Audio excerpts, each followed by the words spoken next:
everyone, this is Matt Trait. I'm going to go over my instructional design plan that I created for this course.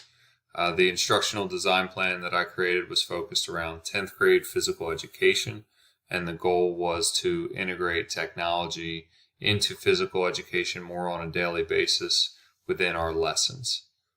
Physical education is currently not fully exploiting educational technology within the classroom to promote student engagement while enhancing student achievement and providing students and staff with the 21st century skills needed. Technology has had a major impact on our daily lives, both as adults and children.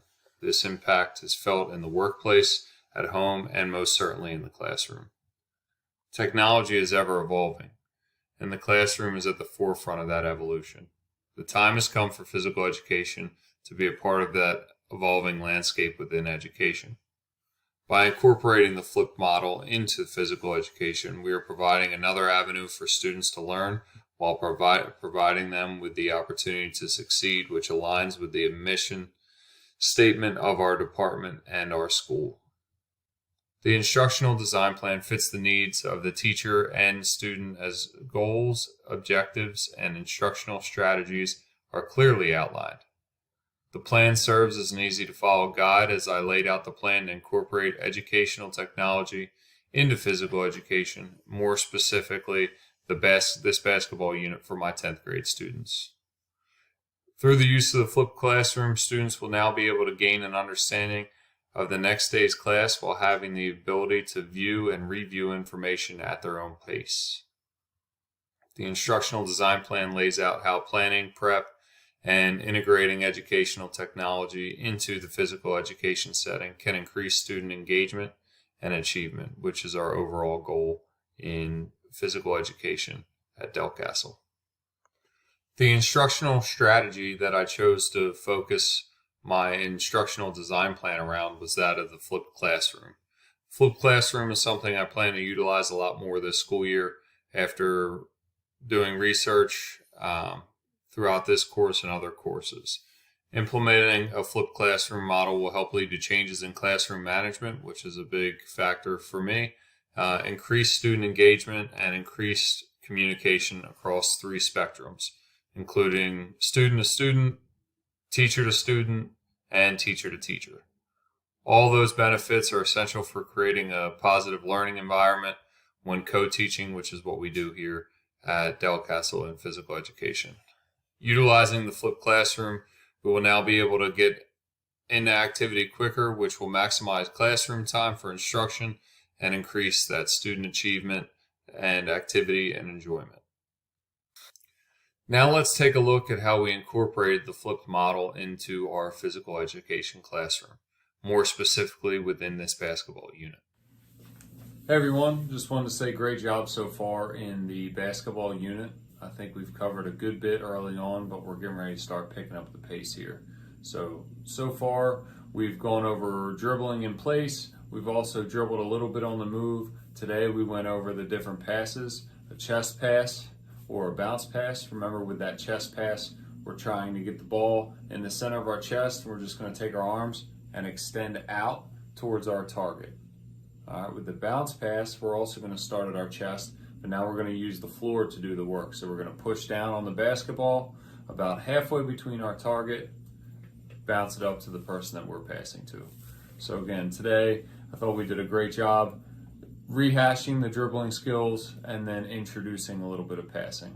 For tomorrow's class, we're going to do a lead-up activity. So we're going to do a 3-person partner pacer drill, and I'm going to work you through right now how it's going to go. So again, with the pacer, just like we do when we do our statewide fitnessgram testing, we're going to use that cadence. So when we start, this is what it would sound like. The test will begin on the word start. On your mark, get ready, start. So the beep will start us, and then the next person will not go until they hear the beep. 1. So now we would be returning. For this, in a dribbling and passing drill, how we would do this is, you can see behind me on the board, we have our basketball court, and you'll see X's that use one person, circles symbolize another person, and the squares symbolize the last person. So when you come in tomorrow for our warm-up activity, your task is going to be to find a group of 3 people to work with, and then we're going to organize ourselves with 2 people on this side of the gym, 1 on the following. When the pacer prompt starts, the person with the X is going to start with the basketball. That person's going to dribble across the court, dribble down. Before they get to that line, they're just going to choose a pass to their teammate. You remember here we can use either our bounce pass or our chest pass. This box will receive the pass. When it beeps, they will return back. When they return back, that X is simply going to replace that box. Now the box is on the way back. When they get to this line, they pass to the circle, which is now stepped up. Circle receives the pass, it beeps, circle is gone. Now the box would be here waiting.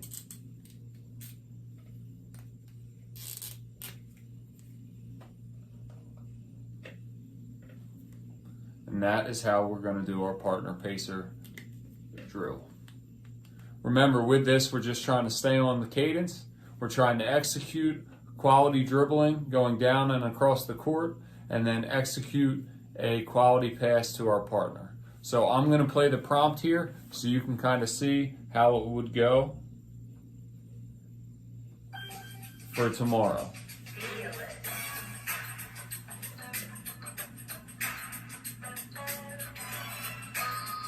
So it beeps, X is dribbling down, they pass across the square. Square has the ball, they return, make their pass to the next person in line.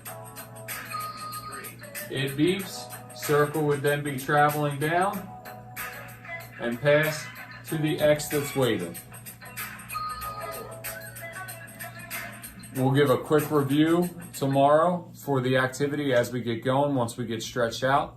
But now you can kind of see firsthand how it's going to look tomorrow, how we can execute this drill in a safe manner, elevate our heart rate, and have fun by doing so while incorporating some of the basketball skills we've learned over the last couple days.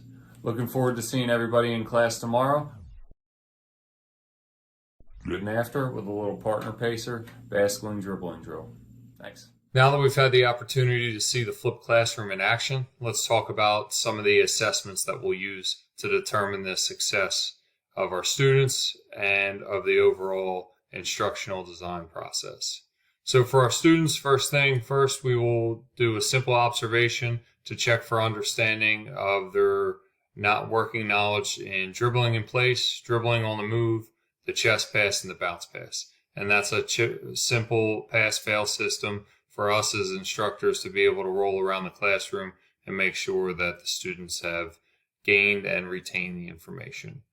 The other and most important, probably when we're looking at the success of the instructional design plan, would be looking at grades from the previous basketball unit where we did not implement the flipped classroom to now where we have implemented the flipped classroom.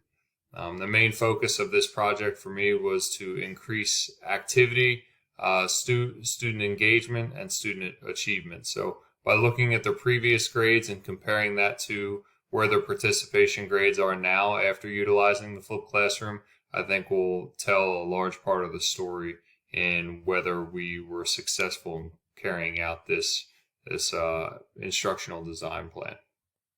My biggest takeaway from this whole process is just the deep dive that I've been able to do through various lessons and units. I think that the instructional design plan provides guidelines, but what I liked was being able to map things out and really review it as I go along and make adjustments. So this is something that I plan to utilize in various lessons for phys ed going forward. I'm excited to continue to develop this basketball unit heading into the new school year, and it's one of the things that I'm looking forward to teaching the most. just because I've put in a lot of work on it this summer. So hopefully everybody enjoyed this process as much as I have. Looking forward to checking out all of your projects.